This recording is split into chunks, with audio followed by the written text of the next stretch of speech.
In this video, we are going to learn soft and hard sounds of letters. Let's begin with letter C. Soft sounds are used when letter C is followed by E, I, Y.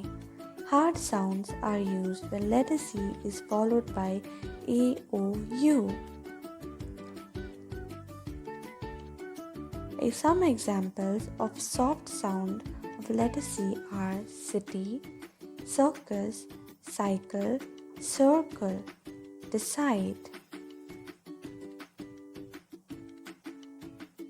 And hard sounds of letter C are cat, candy, cotton, crown. Let's look at hard sounds of letter G. Hard sounds are used when letter G is followed by A, I, Y. Soft sounds are used when letter G is followed by E, O, U. Examples of hard sounds for letter G are gentle, globe, giant, orange.